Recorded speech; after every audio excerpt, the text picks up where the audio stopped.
لله الحمد لله والصلاة والسلام على من لا نبي بعده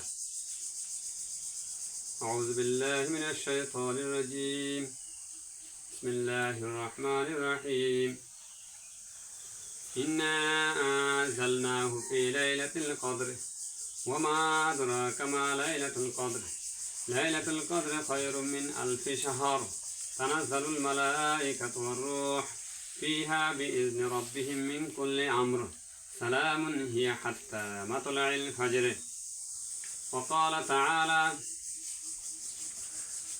أعوذ بالله من الشيطان الرجيم وعزم في الناس بالحج يأتوك رجالا وعلى كل ضامر يأتين من كل فج عميق الحمد لله আমি সূরা আমরা বলি ইন্না আনজালনাহু ফি লাইলাতুল কদর এটা পড়লাম আর সূরা হজের একটা আয়াত পড়লাম। তো আল্লাহ পাক বলতেছে ওয়া আযিন ফিন নাস বিল হজ্জ, কি বলতেছে? ওয়া আযিন ফিন নাস বিল হজ্জ ইয়াতুকা রিজালান ওয়া আলা কুল্লি দামির ইয়াতিনা মিন কুল্লি ফাজ্জিন আমিক, যে হজের মাসগুলো পৃথিবীর মানুষের মাঝে প্রচার করে দেন, জানিয়ে দেন, ঘোষণা করে দেন। ওয়াজিন এলান করে দেন কাকে? পৃথিবীর মানুষের মাঝে। কার মাঝে? পৃথিবীর মানুষের মাঝে। তো হজ কোথায় হয়? মক্কা। আমার সাথে কথা বলবে। মক্কা কোথায় হয়? তাহলে কারে কইছে? মক্কার মানুষের বলছে, মক্কার মুত্তাকিদেরকে বলছে। কারে বলছে? মক্কার মুত্তাকিদেরকে বলছে যেন কি আপনি যে আপনারা এখানে হজ করবেন, হজের হবে, হজের মাসগুলো আপনারা পৃথিবীর মানুষের মাঝে কি করে দেন? জানিয়ে দেন, শুনাই দেন, তাদেরকে বলি দেন। হ্যাঁ, তো তাহলে তারা জানাই দিলে তারা পৃথিবীর বিভিন্ন প্রান্ত থেকে হয়তো পায়ে হাঁটি আইব, অথবা ঘোড়ার ফিস্টে আইব, অথবা যে কোনো পন্থায় হোক, বিমান হোক, হেলিকপ্টার হোক, বাস হোক, সাইকেল হোক, রিক্সায় হোক, তারা এখানে আসি অবস্থান করব, হজ করব। কি তাহলে কারে আমি এখানে বুঝতেছি কি যে হজ করবার লাই আঙ্গুরে যাইতে হলে হজের যে ঘোষণা দিব কে করব? মক্কা নাকি? মক্কার মুমিনগণ, মক্কার মুত্তাকিগণ। হ্যাঁ, তাহলে আর পৃথিবীর কাউকে এই অনুমতি দেওয়া হয় নাই। কেন? পৃথিবীর অন্য কোথাও আর কোথাও হজ হয় না, হয়নি, হয় না। কোথায় হয়? একমাত্র সৌদি আরবে মক্কাতে হজ হয়। তাহলে আল্লাহ পাক এখানে কোরআন শরীফে বলতেছে সূরা হজের আয়াতে যেন কি তোমরা কি করো? প্রচার করে দাও দুনিয়ার মানুষের মাঝে, মানুষের যেন হজের মাসগুলো জানে, জানার পর যেন মানুষ এখানে হজ করার জন্য আসে, যে কোনো ভাবে আসক।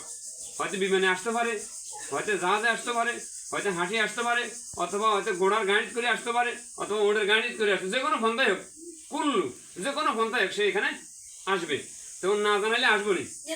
তাহলে কে জানাবে লাগছে? কারা জানাবে লাগছে?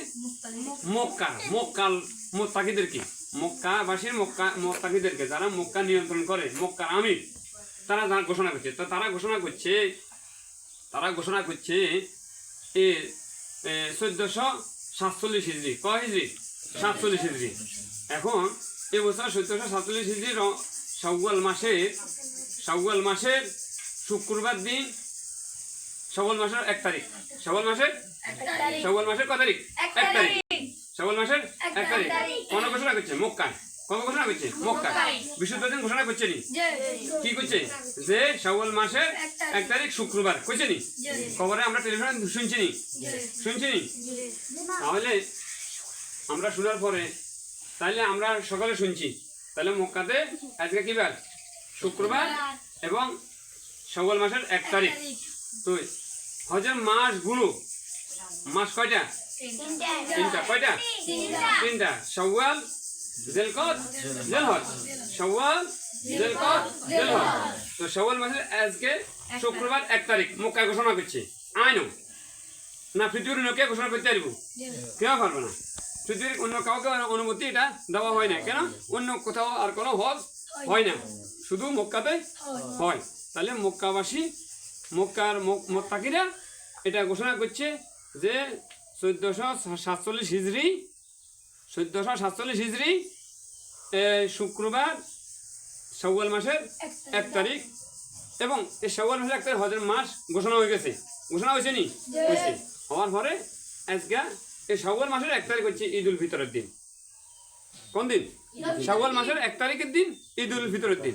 তাহলে শাওয়াল মাসের 1 তারিখ ঈদ উল ফিতরের দিন, আবার শাওয়াল মাসের 1 তারিখ হজের মাসগুলোর প্রথম তারিখ। না ওরা বুঝো না, হজের মাসগুলো কি প্রথম তারিখ। তাহলে চলতেছে তো এটা তারা ঘোষণা করছে। সূরা বাকারার আয়াত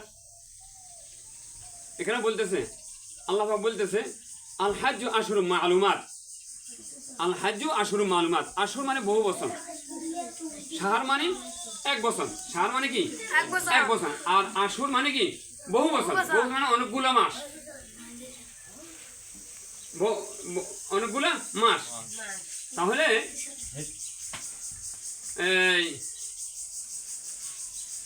এখানে মালুমাত শব্দের অর্থ হচ্ছে, এখানে মনে করো তোমরা যেন পরীক্ষা দিবার লাইছ, অথবা তোমাদেরকে যে মাসে থেকে একটা কি দে পরীক্ষা দিবার লাইছ, একটা আগে দিই, হ্যাঁ না না একটা খবর সতরণী কয়, খবর সতরণী দিলে টাকা দিতে হয়নি, টাকা দিলে তখন তোমার খবর সতরণী একটা দেনি, কাগজ এখান দেনি, খবর সতরণী নিয়ে নেয়, সিগনেচার করেনি, সিল মারেনি, সিল মারে বা স্কুলে সিল মারেনি, ওই সিল মারা আর সিগনেচার করা এটা হচ্ছে কি মালুমাত। আল্লাহ এখানে কইছে আল হাজ্জু আশহুরুম মা'লুমাত। হে রাসূল, হে মক্কাবাসী, হে মক্কার মুত্তাকিরা, মক্কার এই সতর্ক করলে হইতো না, মক্কার মুত্তাকিরা এই হজের মাসগুলোকে কি করে দেন? মালুমাত করে দেন। আল হাজ্জু আশহুরুম মা'লুমাত মানে এটা সিল করা করে দেন। কোন দিন থেকে হজের মাসগুলো চলবো না, কোন দিন থেকে হজের মাসগুলো চলবো, কোন দিন থেকে এটা করে বলছে, মক্কারে বলছে। তো হজের মাস কি কে আর সিল মারতে হারিব নি? হজ কি অন্য কোথাও হয়নি পৃথিবীতে?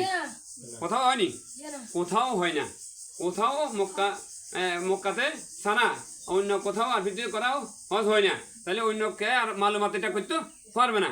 আমাকে চেয়ারম্যান সার্টিফিকেট যদি আমরা বড় অফিসে যাই, আমরা যদি তোমার দিকে তাকাও, আমরা যদি বড় অফিসের চেয়ারম্যান সার্টিফিকেটের জন্য যাই, তো চেয়ারম্যান সার্টিফিকেট আছে, চেয়ারম্যানের সিল এবং সিগনেচার নাই, সিল এবং সিগনেচার নাই, ওই সার্টিফিকেটের কোনো ভ্যালু নাই। আর যদি চেয়ারম্যান সার্টিফিকেট দেয়, সিগনেচার দেয়, সিল মারি দেয়, তাহলে এটা কি আছে? বৈধতা আছে। আর অন্য কে দিলে চেয়ারম্যান ছাড়া এই সিল সিগনেচার যদি অন্য কে দেয়, ওই সার্টিফিকেট কোনো ভ্যালু আছে নি? ভ্যালু নেই। সেম আল্লাহ বলছে আল হাজ্জু আশহুরুম মা'লুমাত, আল হাজ্জু আশহুরুম মা'লুমাত। এই হজের মাসগুলো কি করে দেন? সিল গাড়া করে দেন। কোন দিন থেকে হজের মাসগুলো চলবো? আল্লাহ পাক বলতেছে এভাবে। কারে বলছে? যে মক্কার মুত্তাকিরা এটা সিল মারবো, অন্য কোথাও হজ হয় না, মক্কাবাসীরাই সিল মারবো, মক্কার মুমিনরাই সিল মারবো, মক্কার মুত্তাকিরাই, যারা মক্কার আমির, মক্কার গভর্নমেন্ট, তারাই সিল মারি দেবো যে অমুক দিন থেকে হজের মাসগুলো চলবো। আর আবার আচ্ছা, তাহলে আজকে সিল মারি দিছে তারা। গত 1 বছর আগে এই ক্যালেন্ডারে আছে 30 রোজা এবছর আমি দেখছি। তাই তারা 1 বছর আগে তারা গবেষণা করে কইছে এই ধরুন এই ছেলেটা বার করে দে। এই মক্কাবাসী তাহলে এটা ঘোষণা করছে, সিলগালা করে দিছে কিবারে? আজকে শুক্রবার শাওয়াল মাসের 1 তারিখ। এই ছাড়া আর পৃথিবীর কোনো মানুষ এটা সিলগালা করতে পারবে না। এখন যারা আজকে শুক্রবার বাদে শনিবার দিন করবে, তাদেরকে কোনো অনুমতি দিয়েছে কোরআন শরীফে? কোথাও তারা দেখাইতে পারবে না। কোরআন দেখাইতে পারবে না তারা, তাদেরকে অনুমতি দিছে এরকম কোনো তাদের কাছে কোনো ডকুমেন্ট, পুরো কোরআন তারা খুঁজে দেখো কোথাও নাই, কোথাও তারা দেখাইতে পারবে না যে তাদেরকে অনুমতি দিছে শনিবার দিন শাওয়াল মাস গণনা করা, হজের মাস ঘোষণা করা। কেন? পৃথিবীর কোথাও কোনো হজ হয় না, বাংলাদেশে কোনো হজ হয় না, জাপানে, আমেরিকাতে, লন্ডনে, পাকিস্তানে, ইন্ডিয়া কোথাও কোনো হজ হয় না। হজ কোথায় হয়? মক্কায়। তাহলে মক্কাবাসীকে বলছি, মক্কার মুমিনদেরকে বলছি, হজ কবে হইব, কোন দিন হইব, কিভাবে হইব, মক্কাবাসী জানা দিব, আমরা সেভাবে প্রস্তুতি নিতে হইব। তাই আমরা আজকে শাওয়াল মাসের 1 তারিখ হজের মাসের দিন, হজের মাস চালু হয়ে গেছে, আজ ঈদ উল ফিতরের দিন আমরা এই জানা পাইলাম। তাহলে আর পৃথিবীর কেউ কারো অনুমতি নাই। আজকে কোটি কোটি মানুষ গুনাহ করতেছে। আজকে 1 নম্বর তরক করতেছে কি, ঈদের নামাজ ছেড়ে দিছে। কারণ আল্লাহ বলছে, অন্য আয়াতে বলছে, ইন্না সলাতা কানাত আলাল মুমিনিনা কিতাবাম মাওকুতা। কি বলছে? ইন্না সলাতা কানাত আলাল মুমিনিনা কিতাবাম মাওকুতা, যে নির্ধারিত সময়ের মধ্যে মুমিনদেরকে নামাজ ফরজ করে দিয়েছে। তো নির্ধারিত দিনের, আজ শুক্রবার দিনের শাওয়াল মাসের 1 তারিখ ঈদুল ফিতরের দিন, আজকে ঈদুল ফিতরের নামাজ না পড়ে যদি শনিবারে ভরে ওয়াক্ত শেষ হয়ে গেছে, তাহলে হবে? জোরের ওয়াক্ত শেষ হয়ে গেলে আসর ওয়াক্ত যাই হলে হবে? এরকম আল্লাহ বলছে মুমিনদের জন্য ওয়াক্তকে কি করেছে, নামাজকে ওয়াক্তের ভিতরে মুমিনদেরকে ফরজ করে দিয়েছে। ওয়াক্তের বাইরে পড়লে হবে না, ওয়াক্তের বাইরে পড়লে কি হবে না। তাহলে আজকে শুক্রবারের ঈদের নামাজ তারা কি করতেছে, রোজা রাখতেছে। তাহলে ঈদের নামাজ পড়লো না, একটা অপরাধ। আবার তারা কি করতেছে, আজকে আবার এই রোজা রাখতেছে। তাহলে ঈদের দিন রোজা থাকা কি হারাম, ঈদের দিন রোজা থাকা কি হারাম। তাহলে তারা আরেকটা অপরাধ করতেছে। তাহলে কি আরেকটা অপরাধ করতেছে, তাহলে দুটো অপরাধ তারা এক করতেছে। আল্লাহর হুকুম লঙ্ঘন করতেছে। এটা আল্লাহর বিধান, এটা আমার কথা নয়, এটা আল্লাহর কোরআনের কথা। হ্যাঁ, এখন যদি তারা যদি কোনো গবেষণা করে কোরআনের কোনো ব্যাখ্যা করে দেখাইতে পারে, ডকুমেন্ট দেখাইতে পারে, আহলান ওয়া সাহলান, আমি গ্রহণ করে নিব। আমি দীর্ঘ আজকে 15 বছর পর্যন্ত, 14-15 বছর পর্যন্ত আমি দাওয়াত দিতে আছি। আমার এই কোরআনের হক দাওয়াত দিতে থাকুন। কেউ আসুক বা না আসুক, এটা আমার দেখার বিষয় না, এটা আমার দেখার বিষয় না। আমি কোরআনের হকের কথাটা কমু। আচ্ছা, দ্বিতীয় কথা, এটা তো হজের বিষয়, মাসের একটা গণনা। আল্লাহ আবার অন্য আয়াতে বলছি যে আমি পৃথিবী বানাবার সময়, আসমান জমিন বানাবার সময় একসাথে আমি মাসগুলো বানালেছি। মাসগুলো কি করে দিছি, বানাই আলেছি। তাহলে মাস কয়টা? 12 মাস। কয় মাস? 12 মাস। তাহলে মাসগুলো কে বানাইছে? আল্লাহ। কোন সময়? আসমান এবং জমিন বানাইতে আল্লাহ বানালেছে। তাহলে ইয়ে আঙ্গুলাই শনিবার, মুক্কাল্লাই শুক্রবার, আবার আরেকদিন এরকম কারণে সিস্টেম আছে। পৃথিবী একখান, পৃথিবী কন একখান। আচ্ছা, আল্লাহ বলতেছে আসো এখন রমজানের কথা, হজের কথা তো বললাম। তাহলে হজের মাসগুলো আমরা পাইছি, হজের মাস চালু হয়ে গেছে আজকে শুক্রবার থেকে, এটা আমরা প্রমাণিত হইলাম। কালকে আসো রমজান মাস। কেন আল্লাহ বলছে এটা রেখে দিন।